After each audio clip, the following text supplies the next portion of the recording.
team that won 9 games. Is he the best player in the draft? Yeah, he's the best prospect. You never know. Somebody comes out of these drafts, it seems like every few years, that's a great player that you didn't see coming. But Fultz is a 3-level scorer. He's the best pick-and-roll ball handler in the draft. He's fantastic off pick-and-rolls. The way he reads them, the way he passes out of them, he can hit from deep. He's got a very good mid-range game. He's very crafty with the ball, and he can score at the rim. He is not a focused defender, but there are a bunch of guys you could say that about in this year's draft, and he's just a 19-year-old kid forward. But he's got all the tools to be a great offensive player in the league. Long comparisons to Steph Curry, which is and the fact that he plays a full court game, or comes from the release point on the shot, like left side of his forehead.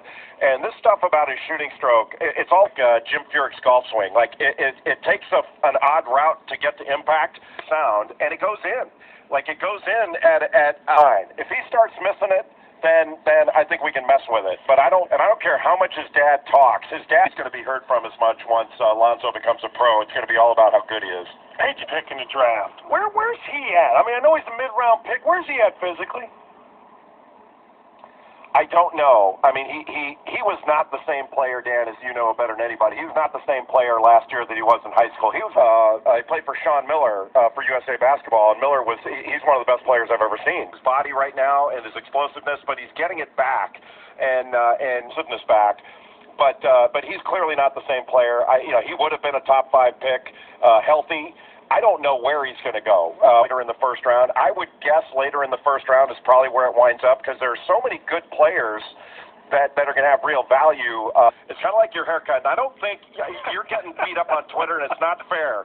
You need to tell everybody, I'm with you in the Bald Brotherhood, you need to tell everybody that you went in and you asked your barber for the Billy Bob Thornton sling blade cut, and he did a great job. It's perfect.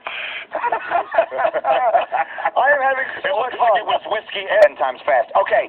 We're talking about Harry Giles. Is the other freshman from Duke, who is not the other anything, he's the best player in this draft, if you ask me, is Jason Tatum, who I've said all week long, I watched him single-handedly win the ACC tournament on the next level. I think he's a great player on the next level. Now, championship type deal, I don't see him being a LeBron type player in that way. He missed the first 9 games of the season with an injury. And he just started to really hit his stride toward the end of the year. He's kind of an isolation scorer that's got great length. He makes 85% of his free throws. And I actually think your ability to knock free throws down is a better indicator of your ability to improve as a shooter. You can run and jump at a higher level than I actually think it's a really tough decision between Jackson and Tatum if that's. Yeah, I think he's one of the more undervalued players. Yeah. There are 2 guys, Dan, that I think are kind of undervalued. One is Dennis Smith Jr. of NC State. And in most drafts, Dennis Smith Jr. would be a top 5 pick, and I think he's under that. But he's rail thin, but he shoots it well. He blocks shots, he rebounds, and that's what makes this, I think, so difficult. Is we're talking about 19-year-old players, and when you look back. Like, an example would be, look back at Grant Hill when he just based on his first 7 years. But who would have projected all that just as it out? It's not what they are now, it's what they're going to be. And everyone is looking for 7-footers who can shoot. Lauri Markkanen is questioning basically everything else in his game. What is he? I think I have him rated 6th overall. I think he's a pick and pop terror. Post and use either hand. The only thing that you would say on a frame ready right now, like it's not like Hano Metala that went to Utah. If Kristaps Porzingis was in this draft right now, Jay, knowing everything that we know, where would he go? What number would he go? Knowing what he is now, he'd probably go number 1. Yeah, he's going to get what he wants. No, I don't think anybody does. We'll see. Although, candidly, I don't think anyone knows what he wants. He's Jay Bilas. I know that we'll all be watching tonight. And by the way, Henbo has confirmed your finish statistic. It was correct, as usual. Bilas, well done. Thank you. I will be on the fjords at the end of the night. Jay Bilas with us on Mike and Mike. So much fun. Again, it'll be great to watch tonight. And I love that he... Andrea, get on there. Tweet at us with your best haircut jokes. I'm looking for the best haircut jokes you have Because I enjoy them. Because I have very few things in life. One of them is I have good hair. You have great hair. I do. You have. I do. People Yeah. accuse me of dyeing my hair. It's not true. I swear on my life that this is my natural hair color. I have not dyed it at all. One time I told you the story years and years ago when I was 17, but whatever. So the point of it is, this is my actual hair. I have so little. The one thing I can do is mock yours. So let's have some funny haircut jokes. No one was questioning that. I know. If this was a rug, I got change coming. We'll do something called over-under, which sounds like what? This is a whiskey. After this word from La Quinta. You know how you win a business? Here's how. You show up early for meetings. That way everybody who's only on time look like a bunch of slackers. There's a better way to win at business. Instant free nights at La Quinta Inns and Suites. You show up, no advance reservation. You redeem your La Quinta Returns loyalty points for a free night that same night just by using the La Quinta app. Not only win at business, be undefeated at business. Go to LQ.com right now. Prepare to win at business. Back we like a heck of a lot more than those that watch him every day. Now, here's Mike and Mike. Busiest days of the NBA drafts in recent years is tonight, and all of it is being informed in at least some way by trade talks involving major NBA stars. Paul George, Kristaps Porzingis. I hesitate to even say that around Stephen A.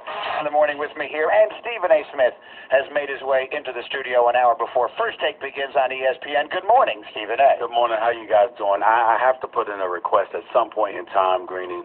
I'm going to have to sit up here, and even though I do First Take from 10 to 12 noon Eastern time, I'm going to have to sit up here with you one day from 6 to 10 a.m. because you get into so much stuff, and there's so much stuff that I'm just on fire about. I don't think First Take gives me enough time to say the kind of things that I want to say. So we're going to have that discussion. Let's do it. All right, let's see if we get it. I got plenty of time for you right here, and I got 4 hours for you literally any day you want. But however, amidst all of this, we have stumbled upon something funny, and that something is Dan's haircut. So the observation that Dan's haircut... Very unusual, Dan. It's unusual. It is very unusual. And Tyler tweets, tell Dan to blink twice if his head is being held hostage. Dan has got that Bert from Sesame Street haircut. That was my favorite one. Here's the deal. Here's the only problem with y'all involved back. I mean, I'm on the verge of being called George Jefferson, let alone looking like him. So I just want to make sure that we're very, very clear about that. I mean, he is a weird looking haircut, but you can pull it off. No. I couldn't. No, And we'll get to basketball. One of them, I just want to read that one you just did more slowly because I think it deserves its own moment. Mick did tweet, who goes to the barber shop and says, give me the Forrest Gump? That's a good one. That is a good one. Tweet. Hey, talking. My favorite one, I had it here a minute ago. It was I've lost it, but it was from a woman on Twitter who tweeted.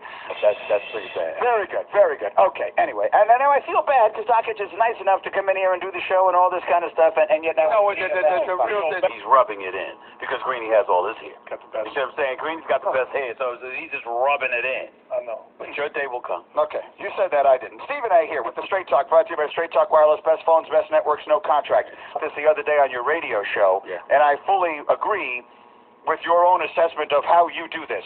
You start with the facts, and then you go to the opinions. Gotcha. So I'd like to start with the facts, and then we'll work our way to the opinions tonight. Will any of the following three players be traded? Paul George, Jimmy Butler, Kristaps Porzingis.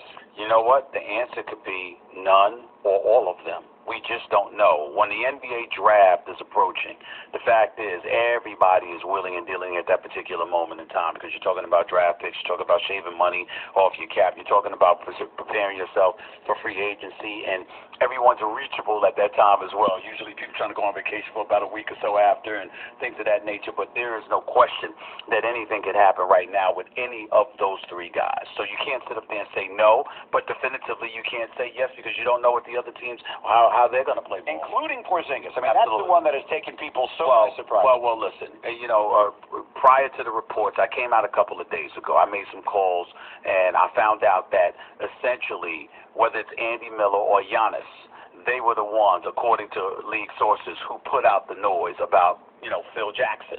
And the reason why is because they want Phil Jackson out. Kristaps Porzingis believes that Phil Jackson has created a relatively dysfunctional environment.